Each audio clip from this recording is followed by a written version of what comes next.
I heard you guys needed help making car edits, so I screen recorded my whole process to show you exactly how I do it. So first you're going to want to find a good location. I am on top of a parking garage. I like to film a lot of stuff here. I kind of park diagonally, as you can tell. I like the way the lines kind of contrast the car a little bit. And the sun is super bright right now, which also, if I park diagonal, one side gets the sun, the other side gets the shadows. It gives me a lot to work with. So next you're going to want to find a sound you like on TikTok. It can be a trending sound, just something you like, something you think sounds good. This is what I get. Okay, I know you just heard a couple seconds, but you get the gist. So I always like to start at the front of the car. I think it is a good way to start pretty much all edits unless you're doing something different. I'm just trying to find a good angle that I'll go ahead and do the first part. So I paused it kind of right as the beat changed, and I will say you're going to want to edit as you go, so you'll see me do that as well. But here I'm getting set up for the second shot, and don't be afraid to zoom in. I think a lot of people are kind of afraid to do that, but it actually looks better, in my opinion, getting those close-up shots. As far as choosing the angles and what to record, it doesn't have to be too complicated. Just pick something you like and go from there. And can you kind of see how I'm turning my camera from left to right? I'm shifting my weight from my left leg to my right leg. I like to film everything like that to keep it like pretty smooth. Now we're just going to go ahead and record the first part.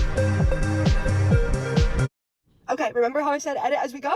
So after pretty much every clip that I film, I'll go and watch it back, and I'll make sure to cut the parts right as the beat drops to make sure I'm keeping everything on time. So I'm just listening for when the beat changes, and I'm going to go ahead and cut that part off. Okay, I didn't like how fast I did that, so I'm going to replace it and try again. Well, I'm super picky about exactly how I want it to look, so I redid this shot about like 4 or 5 times, as you can see here, till I got it exactly how I like it, and this ended up being the winning shot. My biggest takeaway from this was just don't move too fast. I kept moving the camera too fast, and I just didn't like the way it looked. So now you can see I cut off that part where the beat drops, and I'm going to go into my camera and record the next part. Again, we're just picking parts on your own car that you like. I like my headlights, so I'm going to do the headlights next. And then it's the same process as we just did.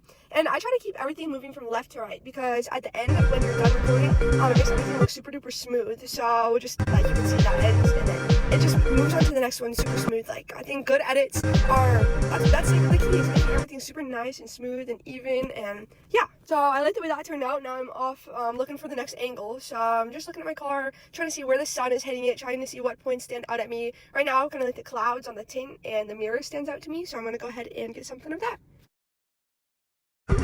And I can already tell I wasn't going to like that, so I'm just going ahead and deleting it and trying again. But again, just move slow. I think like what kills a good edit is moving too fast. I was happy with the way that turned out, and just keep in mind, edit as you go. Like, cut out the part right when the beat drops, and then move on to your next shot. And when you're in the middle of recording, record an extra second or two so you have that leeway to cut it off, so you're not trying to guess the perfect beat, so you can edit it perfectly later on.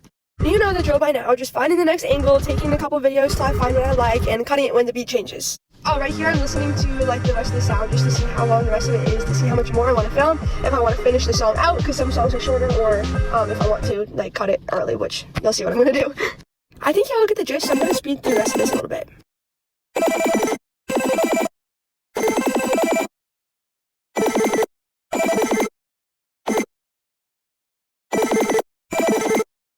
Okay, this is going to be the last clip of the video because I like where the sound is about to end, so I like to start and end with like a full shot of the car.